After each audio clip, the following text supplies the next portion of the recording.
Halol Vadodara highway પર luxury બસનો ગમખ્વાર અકસ્માત, ટ્રક પાછળ ઘૂસતા બેના મોત, અનેક મુસાફરો ઈજાગ્રસ્ત।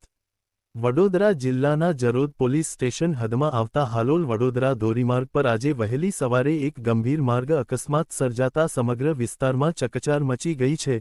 પ્રાપ્ત વિગતો મુજબ રાજસ્થાનથી સુરત તરફ જઈ રહેલી એક લક્ઝરી બસ મછલીપુરા ગામના પાટિયા નજીક આગળ જઈ રહેલા ટ્રકની પાછળ ધડાકાભેર ઘૂસી ગઈ હતી।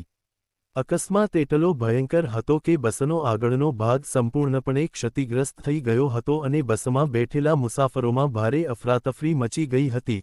અકસ્માતનો જોરદાર અવાજ સાંભળીને આસપાસના ગામોના લોકો તાત્કાલિક ઘટનાસ્થળે દોડી આવ્યા હતા અને પ્રાથમિક બચાવ કામગીરી હાથ ધરી હતી।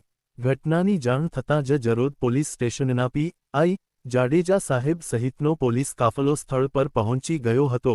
અકસ્માતની ગંભીરતા જોતા તાત્કાલિક એન.ડી.આર.એફ. ની ટીમને પણ સ્થળ પર બોલાવવામાં આવી હતી। બચાવ કામગીરી દરમિયાન બસમાં ફસાયેલા મુસાફરોને બહાર કાઢવા માટે એન.ડી.આર.એફના જવાનોએ ભારે જહેમત ઉઠાવી હતી। બસના આગળના ભાગના પતરા અને લોખંડના ભાગોને કાપીને અંદર ફસાયેલા લોકોને બહાર કાઢવામાં આવ્યા હતા। આ દરમિયાન બે મુસાફરોના મૃતદેહ બહાર કાઢવામાં આવ્યા હોવાનું જાણવા મળ્યું છે। હજુ પણ કેટલાક મુસાફરો ગંભીર રીતે ઈજાગ્રસ્ત હોવાના કારણે મૃત્યુઆંક વધવાની આશંકા વ્યક્ત કરવામાં આવી રહી છે। અકસ્માતમાં ઘાયલ થયેલા મુસાફરોને તાત્કાલિક સારવાર માટે જરોદ રેફરલ હોસ્પિટલ ખાતે ખસેડવામાં આવી રહ્યા છે। 108 એમ્બ્યુલન્સ સેવા ઉપરાંત ટોલ રોડ કંપનીની એમ્બ્યુલન્સો પણ બચાવ કામગીરીમાં જોડાઈ હતી। ઈજાગ્રસ્તોને ઝડપથી હોસ્પિટલ પહોંચાડવા માટે સતત એમ્બ્યુલન્સોની અવરજવર જોવા મળી રહી હતી। ઘટના સ્થળે પોલીસ, એન.ડી.આર.એફ, આરોગ્ય વિભાગ અને સ્થાનિક લોકોના સંયુક્ત પ્રયાસોથી બચાવ કામગીરી પૂરજોશમાં ચાલુ રાખવામાં આવી છે।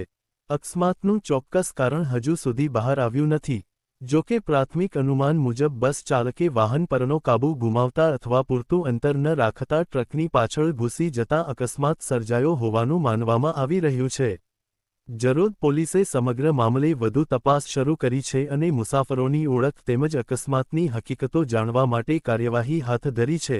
ઘટનાને પગલે હાઈવે પર ટ્રાફિક જામની સ્થિતિ સર્જાઈ હતી, જેને પોલીસ દ્વારા નિયંત્રિત કરવામાં આવ્યો હતો। સમગ્ર વિસ્તારમાં શોકનો માહોલ છવાઈ ગયો છે।